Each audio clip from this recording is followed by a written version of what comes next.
My name is Roy Everly, and this is my physics project on mechanical engineering.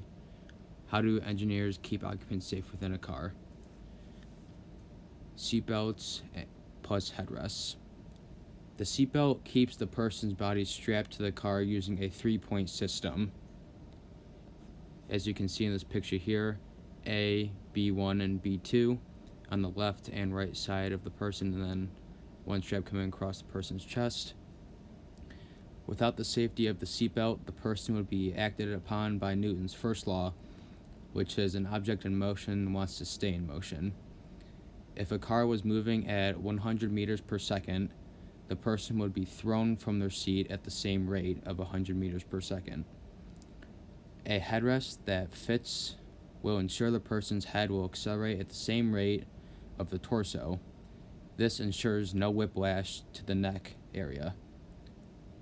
If a head-on collision were to occur, a torsion bar, seen here, will release the seatbelt tension slightly, causing the person to move slightly forward.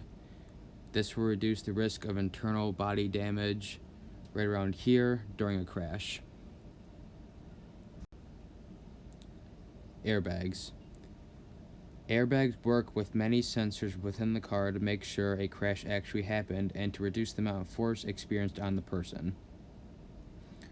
Early technology failed at creating airbags because they didn't have sensors to measure the deacceleration of the car. Early airbags would deploy when cars would run over potholes in the road.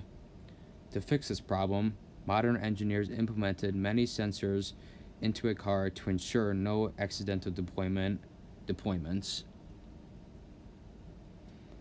You can see in this picture here all of the sensors that are connected to the steering wheel that help the airbag to deploy. And to deploy the airbag, engineers used the sensors to send a signal to a compartment within the car that decomposes a chemical that releases nitrogen gas. This gas is what inflates the airbag. And as you can see in this picture here, airbags are designed so they have more surface area, so it decreases the force on the person's head. Crumple zones. And crumple zones are neither an active form of safety or a passive form of safety. They are mechanical. And crumple zones are the second line of defense against crush zones, with number 1 being active features and number 3 being passive features. These zones act as a hard pillow that transforms the car's kinetic energy into the crumpling of many pieces.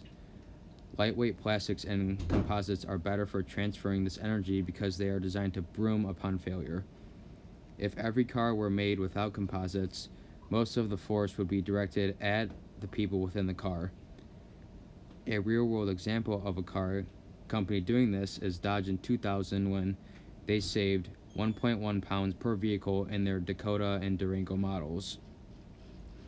The crumple zones apply to Newton's second law of F equals ma because the time period of which the force is exerted is extended because of the zones. The zones increase the time of which the car stops, which decreases the force and injury that can come from it. Active sensors. Active sensors are placed within a car to see a crash before it's about to happen. These types of sensors include backup cameras, blind spot protection, adaptive cruise control, parking assist, and collision avoidance. These sensors are the first line of defense to prevent a crash. If these sensors fail, the people within the car can rely on crumple zones and the passive safety features to reduce the amount of force on them. In the picture, you can see all of the active sensors that are within a car: emergency braking, pedestrian detection, collision avoidance, adaptive cruise control, etc.